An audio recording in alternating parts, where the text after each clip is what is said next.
इस बीच भारत और अमेरिका के बीच ट्रेड डील फंसती हुई नजर आ रही है। रिपोर्ट के मुताबिक अमेरिका ये चाहता है कि भारत उससे उसके मक्का और सोयाबीन जैसे कृषि प्रोडक्ट पर टैरिफ घटाए, लेकिन भारत इसके लिए तैयार नहीं है, क्योंकि एक तरफ अमेरिका से सस्ता इंपोर्ट भारतीय किसानों के लिए सही नहीं होगा और दूसरी तरफ अमेरिका के कृषि प्रोडक्ट जीएम होने की वजह से भी भारत तैयार नहीं है। इस वजह से ट्रेड डील पर बात आगे बढ़ती हुई दिखाई नहीं दे रही है। सर, क्या ये ट्रेड डील फंसती हुई दिखाई दे रही है? हाँ, ट्रेड डील फंस रही है विपुल जी। अब हम केवल वो जो 26% की ड्यूटी की सीमा है जो 9 जुलाई है, उससे हम मुश्किल से कुछ दिन दूर हैं। अगर आप मान के चलें तो 15 दिन की दूरी रह गई है। और अगर डोनाल्ड ट्रंप अपने इस निर्णय पर कायम रहते हैं कि 9 जुलाई तक जिन भी देशों के साथ उनकी संधि नहीं होती उनमें वापस 26% ड्यूटी लगा दी जाएगी, तो भारत पर ही ड्यूटी लगाई जाएगी।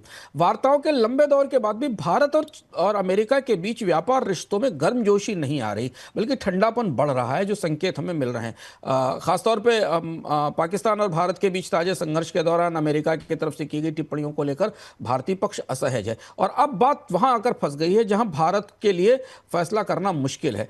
अमेरिका ये चाह रहा है कि सोयाबीन और कॉर्न का बाजार भारत के लिए खोला जाए, भारत में उस बाजार भारत उसका आयात शुरू करे, क्योंकि चीन ने अपने यहाँ अमेरिका के सोयाबीन के आयात पर सख्ती की है और सोयाबीन अमेरिका की प्रमुख फसल है। भारत के लिए बेहद मुश्किल होगा कि अपने किसानों के हितों को पीछे करते हुए वो मक्के की, कॉर्न की और सोयाबीन का इंपोर्ट शुरू कर दे।